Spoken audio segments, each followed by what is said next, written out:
tipid tips ay yung atay na pang negosyo. Ito yung street food, yung merong coating, pero mas pinalevel up po natin yung coating nung atin pong atay. Kasi kung napapansin nyo po ito, parang coating po ng fried chicken. So, paano nga po ba gagawin yung ganitong coating? At paano nga po ba gagawa ng sukang sawsawan yung nagte-trending po ngayon? Kaya panoorin nyo po hanggang dulo. Kasi yung tips at idea kung paano po gagawin, nakapaloob po yun dito sa video. At syempre, hindi po mawawala yung atin pong costing. Kaya kung gagawin po natin itong negosyo, so magkaka-idea na po tayo kung magkano puhunan at bentahan. Paano po ito gagawin? Tara, umpisahan na po natin. So pagkatapos natin yung hiwa-hiwain, ngayon huhugasan po natin ito. Pero bago po yun, maglalagay po tayo dyan estimate ng 2 tablespoon ng rock salt. Lalagay tayo ng asin dito para pantanggalan lang sa dulas ng atin pong atay. Haluin lang natin yung mabuti. So, kapag tingin nyo, nahalo nyo na ng mabuti, pwede na po natin itong hugasan. Hugasan lamang po natin dito ng mabuti hanggang sa yung wala na siyang dugo, yung malinis na ba. So, kapag tulad po nito, wala na lumalabas na dugo, malinis na, so okay na po ito.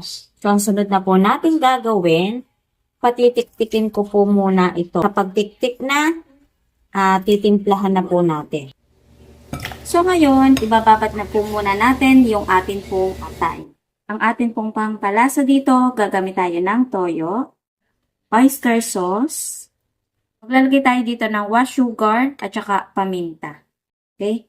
Para pambalanse dun sa alat. Para sa magpapasarap, magpapabango, nor liquid seasoning, 1 tablespoon lamang po yan. Maglalagay po tayo dito ng kalamansi. Ibababat po muna natin ito. Okay, at least 30 minutes, pero para mas masarap, pwede po ang overnight. Parang barbecue din po. Mas matagal yung marinate, mas masarap. Haluin lamang po natin ito ng mabuti. So habang nakababad po ito, magagawa na po tayo ng ating coating. So habang minamarinate po natin yung ating pong atay, so ngayon gagawa na po tayo ng pinaka-coating po natin. So gagamit tayo dito ng harina, kahit anong flour pwede po natin gamitin. Pwede rin naman po yung pinaka-affordable po na harina. Cornstarch, magpapalutong ng coating natin. Yung pampalasa po natin dito kahit ano pwede, yung paminta, Lysol, magic sarap, paprika powder, and then baking soda, 5 spice. So, yung paprika optional. Kung wala tayong paprika, okay lamang naman po yon. And then, alug-alugin lamang po natin to para ma-mix ng ayos. I-ready na din po natin yung ating kawali na pagpiprituhan at lagyan na din po natin ng oil at magpainit na din po tayo. Okay. So, naglagay po tayo ng kalahati po ng 1.5.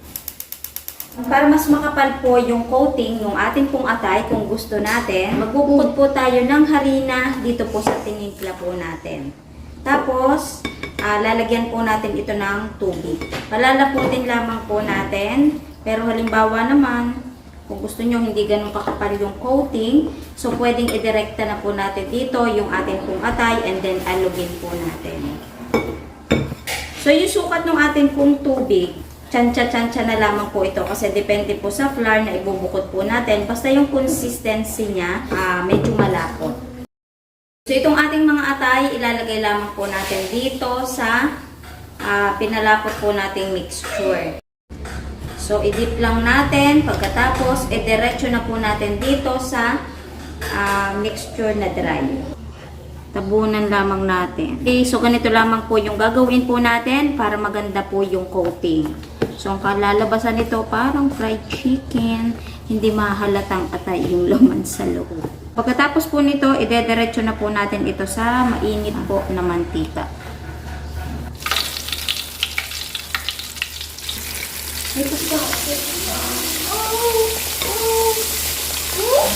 So, huwag niyo po itong hahaluin hanggat hindi pa matigas yung ilalim. Kasi ang mangyayari po nun, hihiwalay yung coating. Ganda ng coating, oh. So, ganun lamang po yung procedure na gagawin po natin. At ganitong coating din po yung maa-achieve natin. So, pagtagal ng marinate ng ating pong atay, so mas mababawasan po yung dugo. Kaya mas better kung ititinda po natin kinabukasan, i-marinate na po natin ngayong gabi. Okay, so kapag gagawin nyo to, huwag nyo kalilimutan mga katipid tips. Kapag meron ng buo-buo yung ating pong coating, sasalain lamang po natin para mas ma-coat po natin ng ayos, ng mas maganda yung ating pong atay o kaya nung ating pong chicken. Halimbawa, kung itatanong nyo kung itatapo na ba yung buo-buo na masasala na tulad po nito. Pwedeng gawin po natin dito yung pampalapot na ginawa po natin, pwede dito po natin ilagay para mas tipid. So ito, malapit ko na itong matapos. So, magbabalik po tayo. Para makanggal yung coating. So, ito na yun. Na-prito na po natin lahat. So, kung mapapansin nyo, ang ganda ng coating po nito ha. Iba po yung pagkaka-coating po nito. So, yung lalagyan po nito, nakadepende na po sa atin. Pwede sa plastic cup, paper bowl, microwavable top. So, yung packaging na meron ako dito ay yung spaghetti, yung karton. Nakadepende pa rin po sa atin yung dami na ilalagay po natin. Bawat isang spaghetti box, maglalagay po tayo ng 100 grams. Ngayon, magtitimpla naman po tayo ng masarap na sausawan. Yung trending ngayon na sausawan. Okay? So, uunahin natin ay suka. So, kahit ano naman suka, pwede po natin gamitin. So, ang ginamit ko po ay sukang paumbong.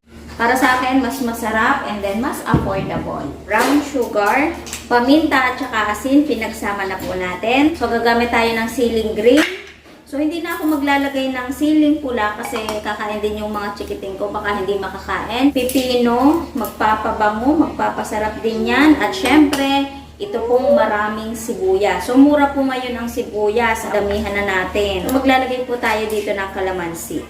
Iba yung sarap kapag meron pong kalamansi. Dito naman sa suka, kahit gaano kaunti, yung timplahin po natin, basta titikman lamang po natin. Yung nagbabalanse yung alat at saka yung tamis, saka yung asin. Okay, so, ganun lamang pong kabilis timplahin. Ito pong ating sukang sausawan. Dahil tapos na to, tikiman time na to. Diba? So ngayon, titikman po natin ito ng mabilisan. Kasi tayo po ay may costing pa. Wow, sarap. Ito, pwede rin natin itong tusukin sa stick ha. Tingnan nyo naman yung ating coating. Oh.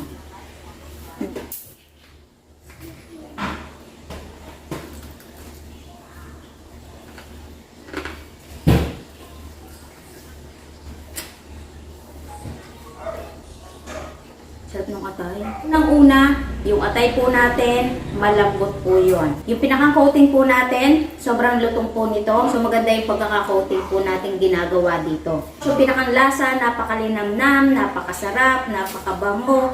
So, overall, ang sarap po ng ating pritong atay. Pwedeng papakain, pwedeng pang-ulam, at higit sa lahat, pwede po natin itong negosyohin. So, magiging tanong, magkano kaya atitipid tips yung magiging puhunan at posibleng bentahan at posible po natin tubuin. Ngayon, mag-costing na po tayo. Okay? So, yung costing na gagawin pa rin po natin ha, dito pa rin po yung sa lugar namin. So, magko-costing pa rin po kayo na sa inyo kasi iba't iba nga po tayo ng lugar. Magkakaiba ang presyo at bawat araw, buwan, taon, nag-iiba-iba po ang presyo. Basta dito, idea kung paano po natin i-costing. Ito pong ginawa po natin fried atay, pritong atay. Okay? So, umpisahan po muna natin nung minarinate po natin yung ating pong 1 kilong atay. Yung 1 kilong atay, pagkakabili ko po doon kaninang madaling araw, 130 pesos. Yung pampalasa nilagay po natin, pagsamasamahin na po natin para hindi lang po ganun kahaba yung video po natin at yung costing po natin. Sabihin na lamang po natin na 20 pesos. Total po sa pagkakababad po ay 150 pesos. Sa coating na ginawa naman po natin, kalahating kilo ng harina, 30 pesos. 1/4 ng cornstarch, 15 pesos. Yung pampalasa na inilagay po natin na tigkakaunti, so sabihin na lamang din po natin na 15 pesos. Kaya ang total po lahat ay 60 pesos. At ngayon, ang tuusin naman po natin ay yung suka na gagamitin po natin. 500 ml ng suka, 7 pesos. Sa pampalasa po natin, pag samasamahin na po ulit, sabihin na lamang po natin na 6 pesos. Yung atin pong sili, kalamansi, sibuyas, pag samasamahin na, sabihin na lamang po natin na 15 pesos. Kaya ang total po lahat ay 28 pesos. So, itong ginawa po natin, itong ganitong karami, so dito sa 1 kilo na ginawa po natin is pwedeng-pwede na po yon. Okay, so natuos na po natin lahat yung main ingredients. Ngayon, pag plusin na po natin. Pero magpa-plus pa po tayo doon nung oil na ginamit po natin, labor, at saka po nung pagkakaprito po natin yung gas. So sabihin na lamang po natin na 100 pesos kasi 1 kilo lang naman po yung ginawa po natin.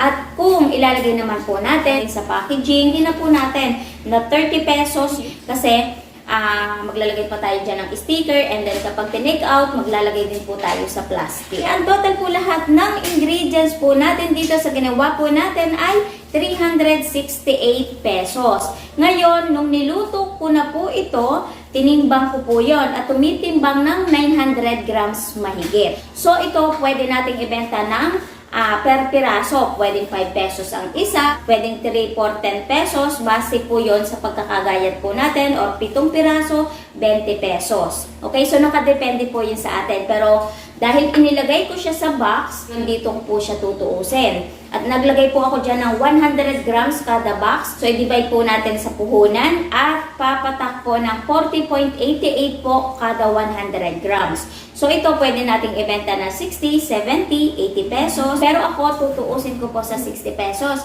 At kapag minus po natin yung pinakapuhunan, so posible po tayong tumubo ng 20 pesos po kada isang lalagyan. So kapag itinayos po natin yon sa siyam na nagawa po natin, so posible na tumubo po tayo ng 180 pesos. So mas lalaki yung tubo po natin kapag naka 2 kilo na tayo, 3 kilo, 4 na kilo, 5 kilo. So hindi siya imposible basta magiging consistent po tayo. So sana bago po nagtapos yung video po natin, meron po ulit akong naibigay na magandang negosyo idea po sa inyo kahit tayo po ay nasa bahay po lamang. Okay? So kita-kits na lamang po ulit sa ating mga next video. Bye-bye!